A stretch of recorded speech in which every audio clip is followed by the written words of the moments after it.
G'day and welcome to Kenty Blitz, your daily hit of NRL news. We're back with the one and only Paul Kenty, welcome. Thanks, mate. Yeah, nice to be back. I thought the other day went all right. So yeah, you did well. How you feeling? Yeah, I'm feeling all right, mate. So onwards and upwards. Very good.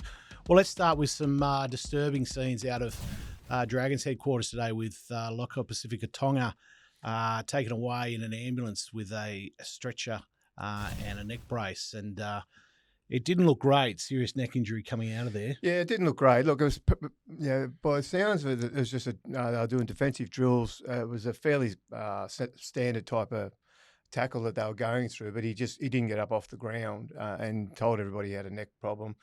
It sounds like he's okay though. We understand there's no fractures, which would make it soft tissue, and if there's by the sound of no movement in the vertebrae, then the spinal cord's obviously okay. So I think Dragons have done well basically to take every precaution.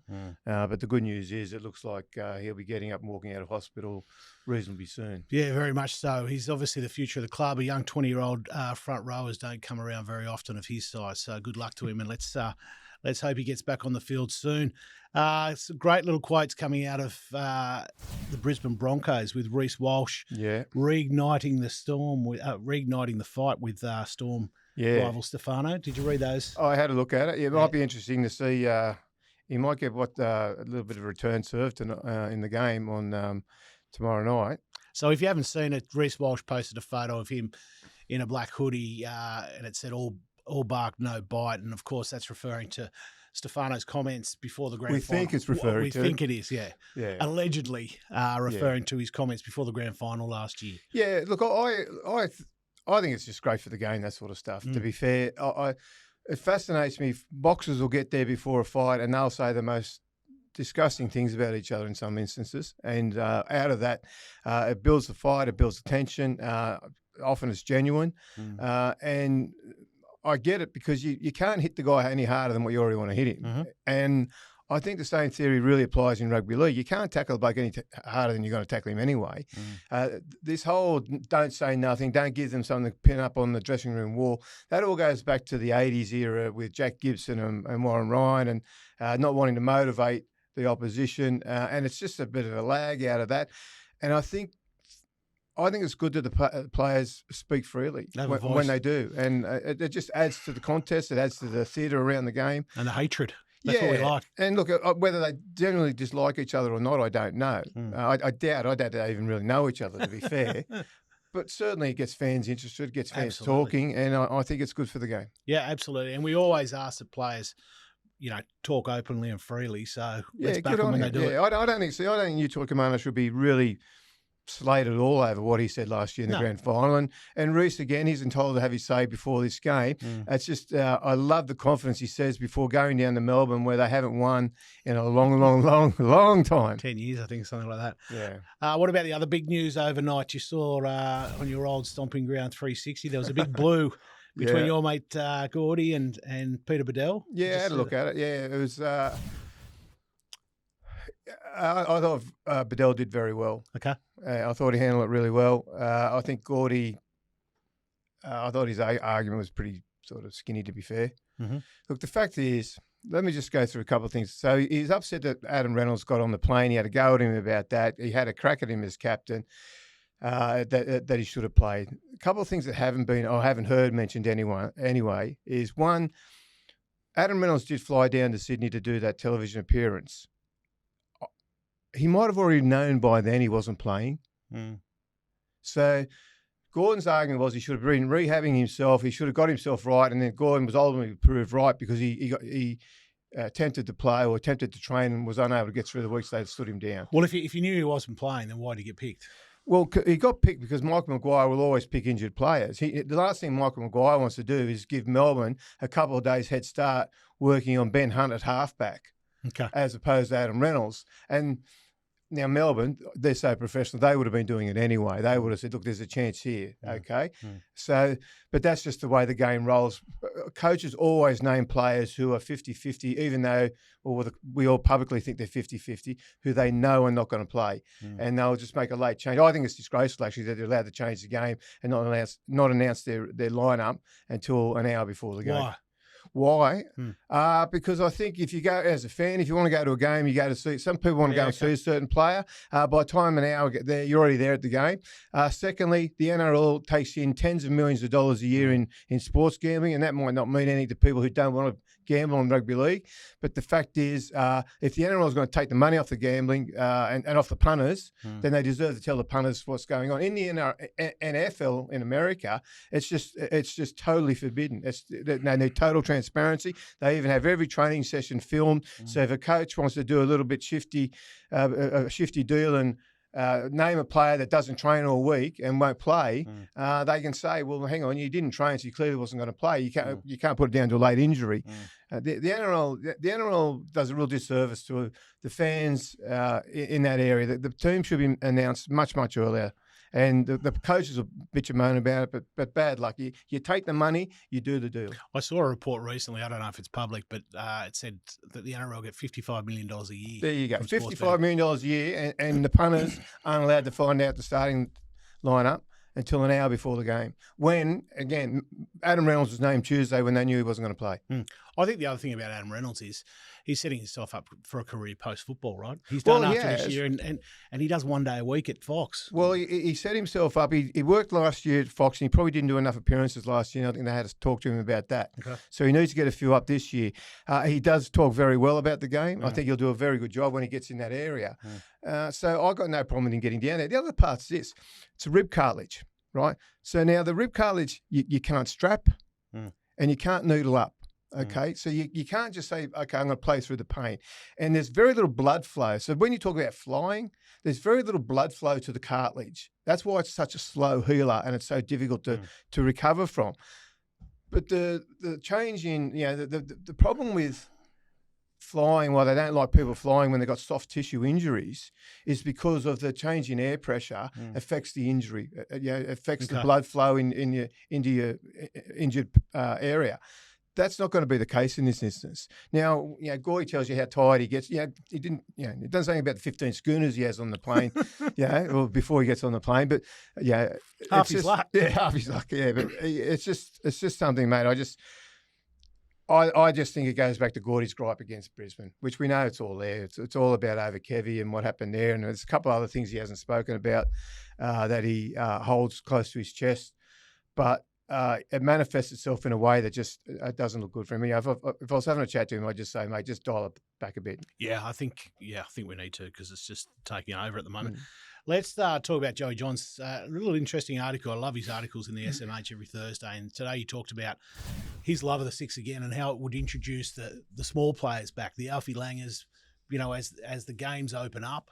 It gives an opportunity for the small playmakers to get back involved. Yeah, it does.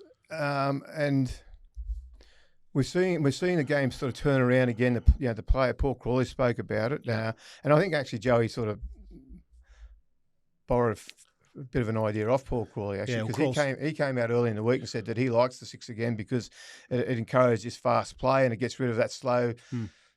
Molasses type football we were playing under the wrestle. So when Crawls come on Monday, he said that Joey called him up and said he liked it. I did. Yeah. Well, you probably heard that, but I'm not sure if I was supposed to say it.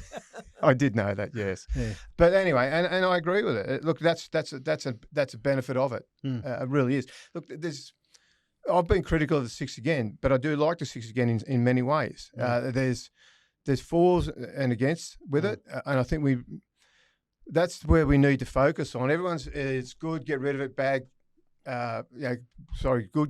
keep it, bad, get rid of it.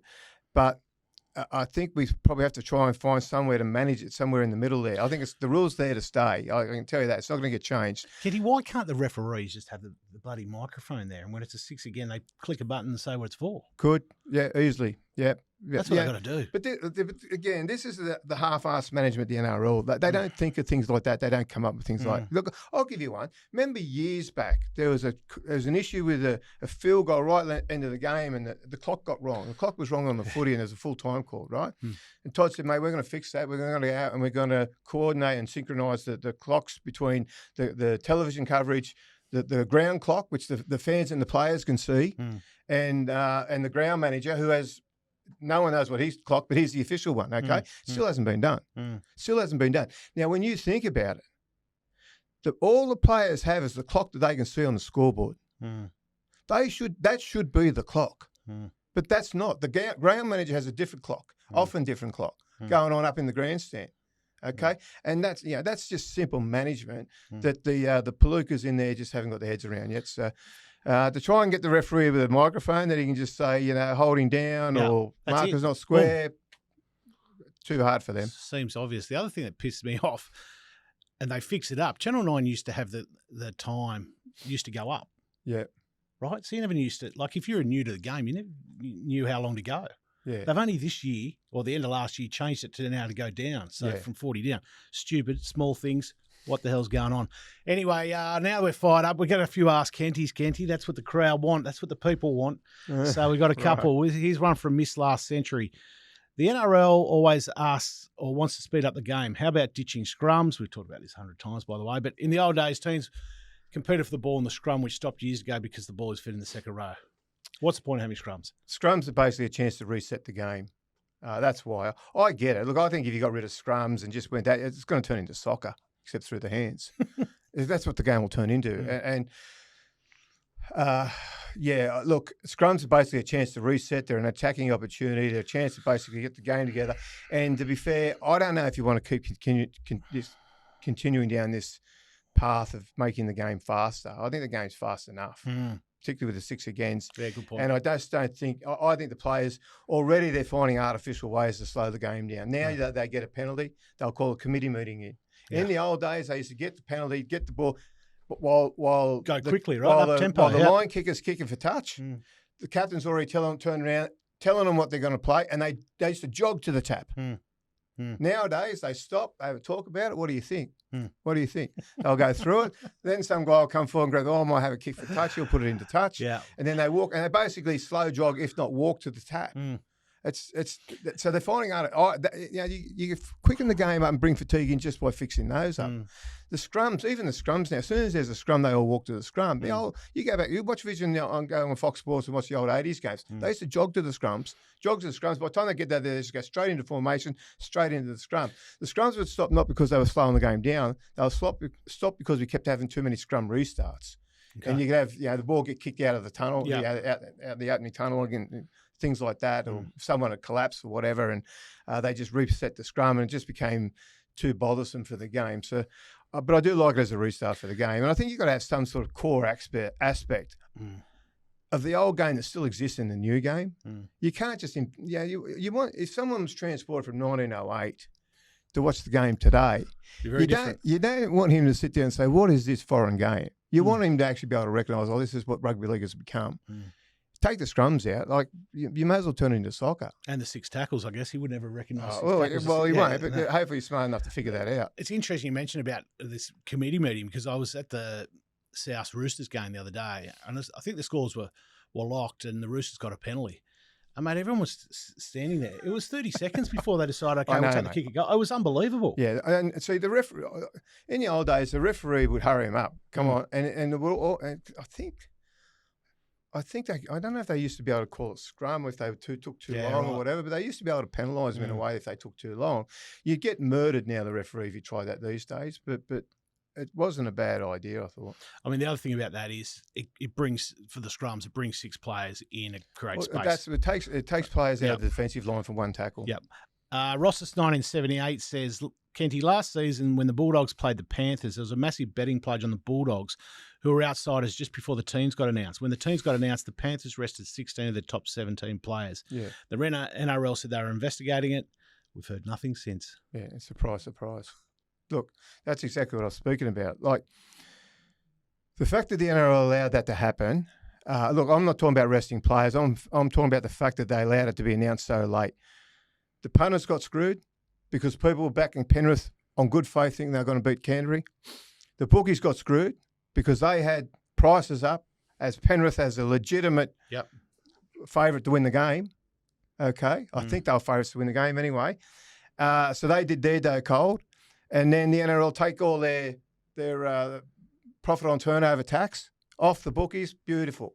So the NRL again cashed in the pocket. Fans get knocked around. The bloody bookies get knocked around. Everybody loses except the NRL. It's just It just should not be happening. It shows very little integrity. And Peter's a friend of mine, but as the head of the tab, of New South Wales Racing, he should know how important it is to keep punters on side and fans on side. The NRL gives us all this stuff about it's always about the fan. That's not about the fan. No one bets on the game that's not a fan, okay, or very few anyway. The fact is they got stiffed and the NRL did nothing for it, and they haven't come out and said anything about it because they're the dicks in all this, you know what I mean? When you said Peter, you meant PVL, right? Peter Vlandis. Yep. Okay, last question is from Tim Spears.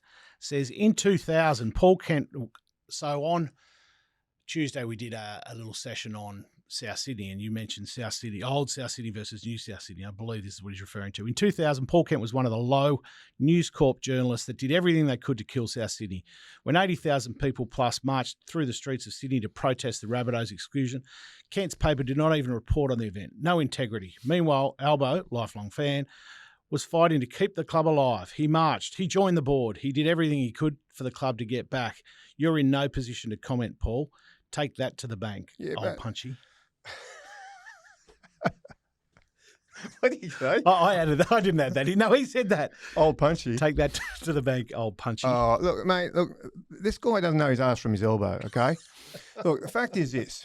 There's two marches, 1999, 2000. 1999, I was there. 1999, I actually worked at the Herald, okay? Mm-hmm. I'll go and I'll find the article, right? Because I wrote about it. It was the front page of the Sport Lift Out, okay? So I did write about it. I was regarded during the Super League War as an ARL sympathiser. Mm-hmm. Okay, I had very little avenue into the Super League at the time because I worked at the Herald and I was seen as unfriendly media. Okay. So in those days, Herald was ARL. Well, that was the way it was portrayed. Fox. That's the way sort of the battle lines started to get drawn. Mm-hmm. We tried to be very fair at the Herald at the time. And then in 2000, I joined the Telegraph. Again, but I've always been a South Sydney supporter of what they were doing. I was very friendly with George Piggins, other people there who were involved in the fight. I didn't cover it in 2000. I know that I didn't cover the march. I don't know what I was doing actually, but I know I didn't cover the march. But I do know the paper covered it, and I think in fact that was front page too as well in the Telegraph. Okay. The day after the march. Well, Ryan, we might look that up, actually. Well, we'll look that up and see if we can find it. But the other part, too, is also, people like this carry on. In 2005, when they sold the club, okay, this is South Sydney. They sold the club, and this is where, I don't know whether Tim doesn't like me, doesn't like South Sydney, has a love for South Sydney, or whether he's a love for Albo. I don't know which one he is. Or all of the above. Well, it could be all of the above. But the fact is also, in 2005, when they went to sell the club, and South Sydney members did this, sold 75% of South Sydney members voted to sell their club. So now you've got two billionaires and an actor that own the club, right? That's what's become of South Sydney, all right? Now, they've had a success. They've won a grand final in the 20 years since they've had private ownership. But also remember, in that $3 million that they took off Russell Crowe and Peter Holmes Court at the time, from memory, also included was the Leagues Club building across the road in Chalmers Street, 6-story building in Chalmers Street. This is included in the $3 million for the club.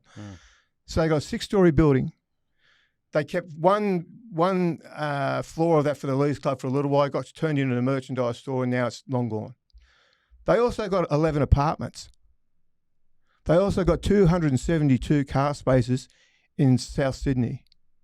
So the Rabbitohs sold their soul. Rabbitohs fans sold their soul in that sale.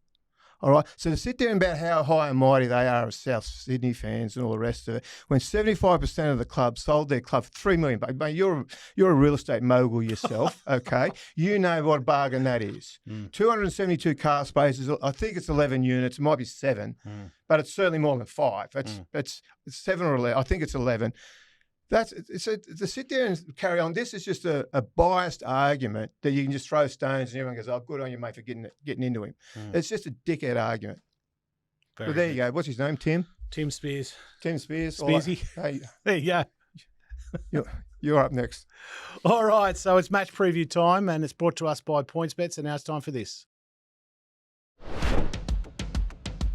Grand final rematch Friday night. Obviously, the Storm Broncos gearing up for a big one, and PointsBet, they're turning up the heat with a first try scorer offer. Back a player to score the first try, and if he scores the first or second try, so gets over after the first guy, then you will be paid out as a winner. Terrific idea. Terrific odds. First or second across the line, you still win. Check your account or your personalised max stake limit, and of course, terms and conditions apply. PointsBet, it's like hot sauce, but for sport. Chances are you're about to lose. For free and confidential support, call the number on the screen or visit the website. Okay, Kenty, let's go. Here we go. You didn't do this last week, did you? This is the first week you've done this. This is the first week. So let's go through your picks. All right, let's go through. So the Raiders, $1.85, play the Bulldogs, $1.95. Ricky's $300 a game for the coaching the Raiders this week. Yeah, the Raiders need to respond this week. They're back at home, so I do think that I like them. There's been obviously the stuff going on this week with Bronson Sherry, but the fact is they've got a rookie, well, not a rookie centre, but I wouldn't say a new centre on the right edge there. So they've got a little bit of work to be done. Yep. And he's not. Look, he I don't think he's the calibre player of Sherry.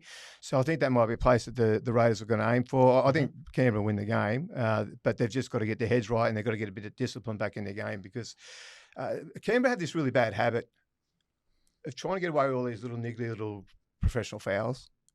Just knocking the ball out, just pull on a leg, and they never get away with it. They're not smart enough to get away with it. They're not smart enough to get away. Not for the two times they get away with it doesn't counteract the 8 times they don't. And if they get a bit of discipline back in the game, I think they can handle Canterbury. What is this disruption with Bronson Sherry? Does that do anything to the club? To the team? I don't think so. I don't think it does anything as far as mood or anything like that. I think it does as far as just the team structure.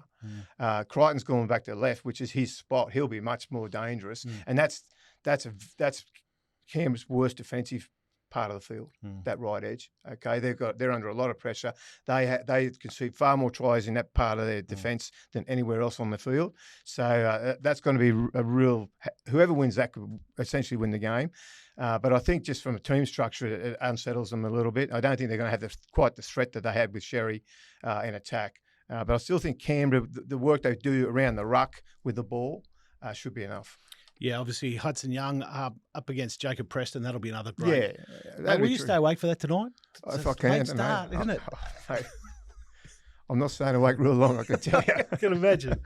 All right, on Friday, the first game, the Roosters $2.55 pay the Panthers $1.50. Billy Smith out with a concussion from doing Bernie's down. Yeah, I know. Look, he's gone. Look, that's just a silly thing that happened. Can I just say one thing? Can you believe the Roosters have to bring in mandatory rules to say you got to wear a helmet, you can't speed? Well, it's the law. I know, but that's what I'm saying. What the hell? They shouldn't have to, but it shouldn't even have to be reminded. But I can also understand it. He's a young bloke, right? Yeah. He's a young kid. He got on the bike, and particularly those electric bikes, where because they got a bit of power, they got some power to them. You can sort of lose them a little bit underneath you. But it's just I think the Roosters are going to be in for a battle. Penrith's defence has been first class. I think Trent Robinson, I think it's going to be a really low-scoring game, this one. Okay. I think it's just going to be two teams. This will be the lowest-scoring game of the weekend, I think. Okay. The Roosters, I think Robbo's a very good defensive coach. I think all week they will just be pouring the defensive work in. And the Penrith, we already know how well they're going. They've only conceded 1 try so far in their 2 games. If there's either team gets over 20 points scored, I'll be very surprised. That might be a little lazy bet for us. Well, that might be a little PointsBet for us. Yeah, very good. Interesting. I saw Sam Walker's comments earlier in the week. He said that they were trying to emulate the Panthers' relentless style, the fact they never kick the ball out. They just try and fatigue teams. Yeah. It's it's going to be that war of attrition you're talking about. It's a great strategy, that too. Yeah. Nathan Cleary said an interesting last year when they played, I think it was Brisbane. He said for the first time in a long time, they walked off thinking they just played an opposition who was fitter than them. That's a pretty big thing to say. And a team that's gone 4 years in a row winning the comp, that in that 4 years, only once they walked off thinking the opposition was fitter than them. Yeah, wow. So they've spent their whole off-season basically trying to make sure that doesn't happen again. And so they're playing this high energy, high fatigue game. Keep the ball in play. Don't give them a rest. Don't let them walk to the scrums. Don't let them have a committee meeting before the penalty.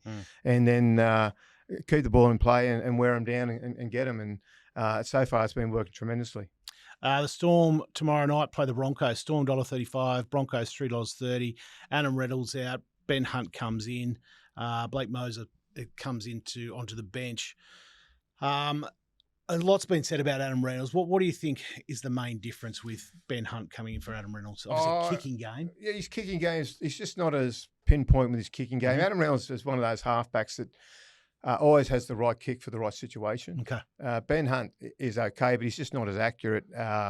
Probably just not quite as savvy in that area as Reynolds. So the kicking game is going to take a little bit. He doesn't have a big kicking game either, Ben Hunt. I think he'd be tossing the ball to Reece Walsh. He'll probably thump a few down, maybe put a few bombs up, that sort of thing, because Walsh got a bit of a kick on him, which is going to be good for Reece Walsh. Brings him into the game, right? Brings him into the game, just gets him focused. And, Reece Walsh is always at his best when he's busy.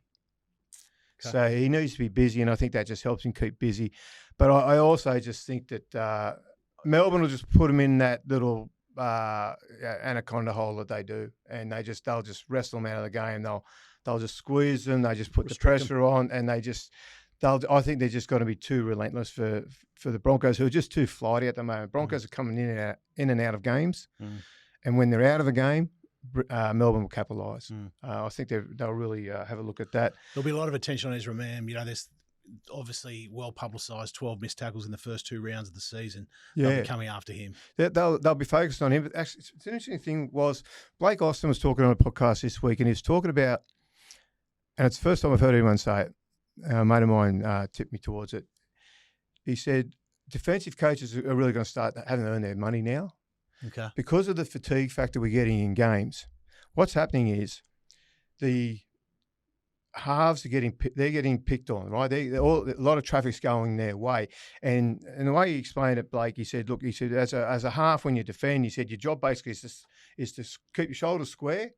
Okay, so as soon as you turn your shoulders either way, they can read where you're going defensively and they'll take advantage. They'll throw the dummy or they'll throw the pass. Yeah, if you turn in to come and get me, I'll throw the pass. I'll put someone through behind your back. If you turn your shoulder away to look at my support player, I'll throw the dummy and I'll go through.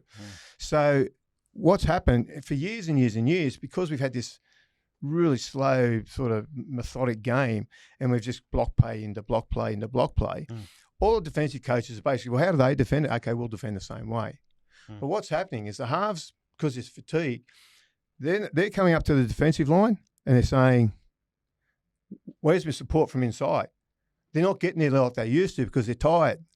So they're starting to panic a little bit earlier before they get there. So what's happening is where's my guy? Where is he? Shit, he's not here. I'm going to have to make a decision. And then they make a decision and the playmakers coming at them are getting more time to make the right play, and they're getting more line breaks because of that. They're either holding up or they're going themselves, or they're putting the guy through.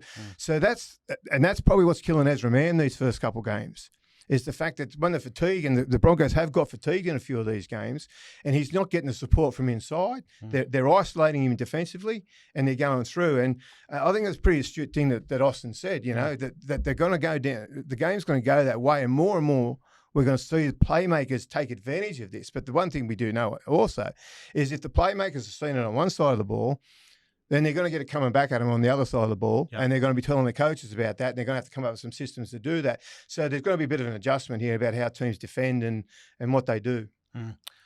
Reece Walsh comes up against Tuafalonga. Did you see him last week? Yeah, tremendous. Yeah, unbelievable. Yeah, look, I think that's more a fan like a fan story or a newspaper story than it is really a game story. They'll come up against each other only in times of desperation, to be fair.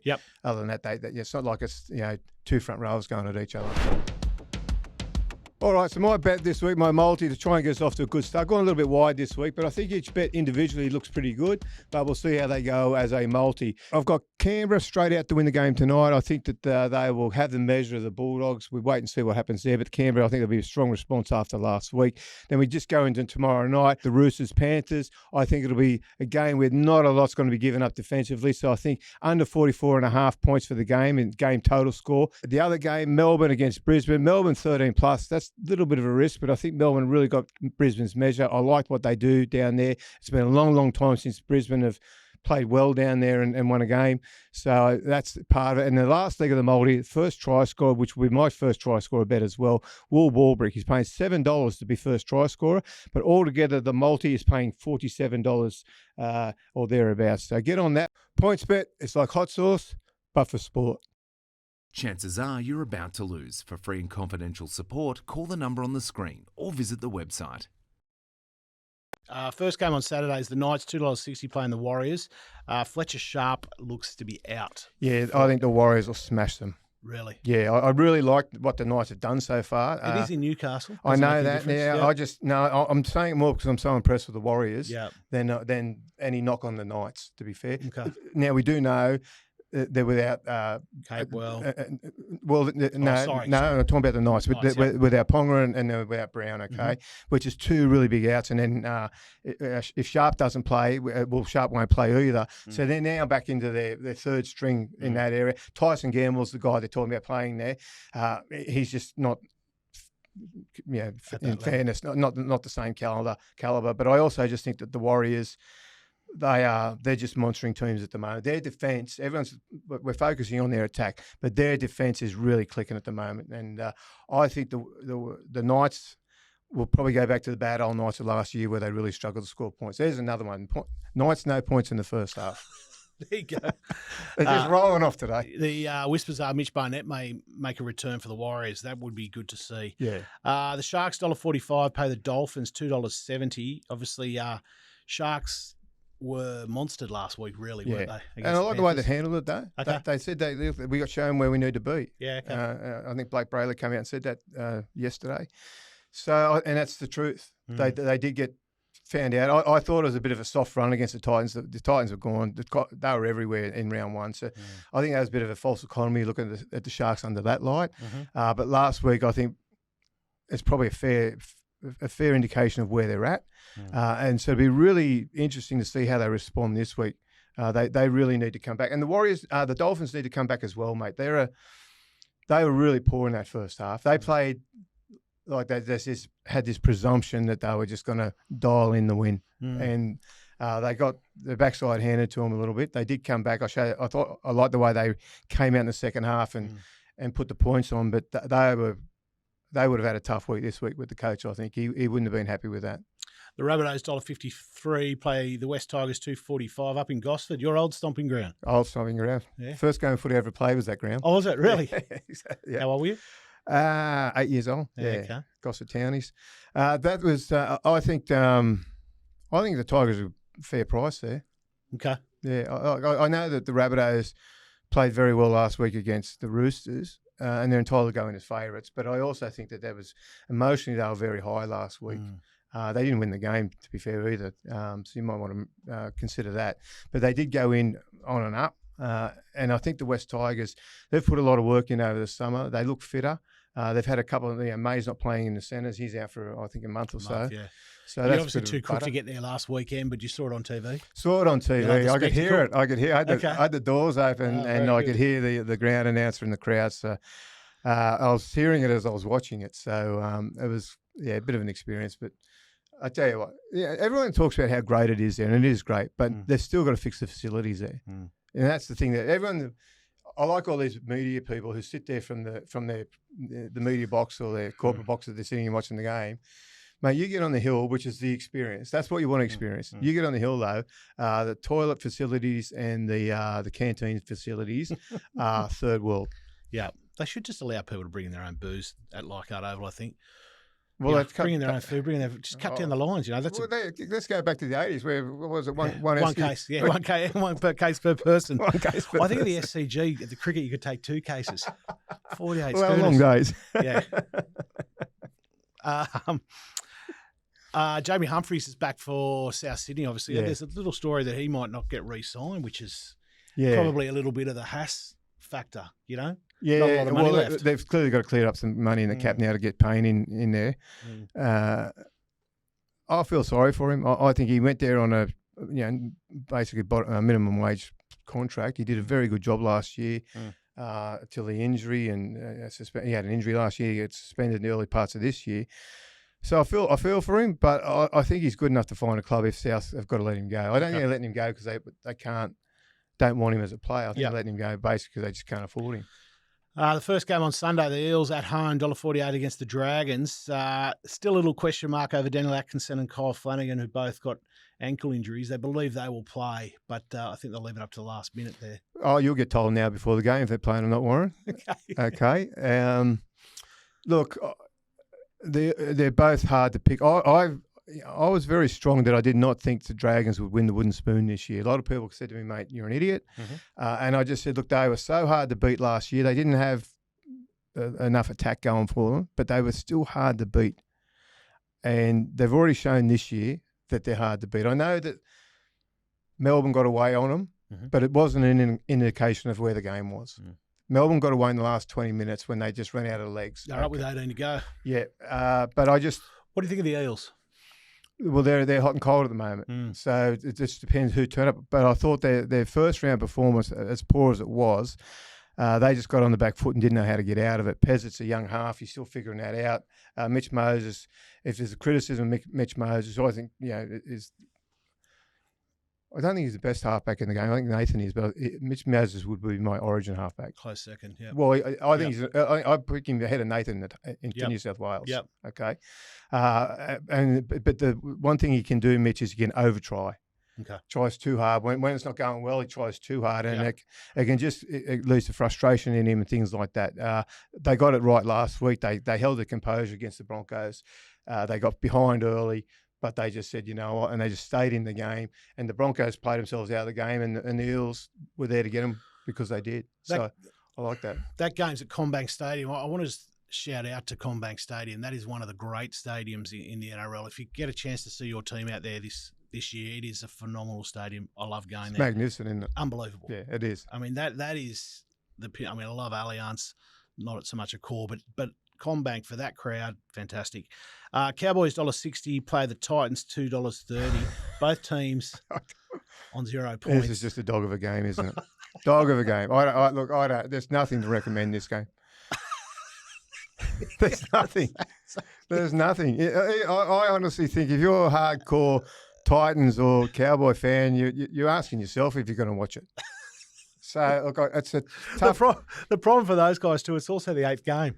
Yeah, so everyone's bugging. Everyone's like, this is the game when your missus says, "Oh, footy again." You go, "All right, love, I'll give you this one. What do you want to watch?" But just remember, next time I sacrifice the game. Yeah, very good, very good. Dear. All right, Kenty. Well, that's it for us. Cowboys, though. I'm tipping Cowboys. There you go. Thanks for coming in again. We'll see you a couple of days next week. See you next week. Very good. Until then, bye-bye.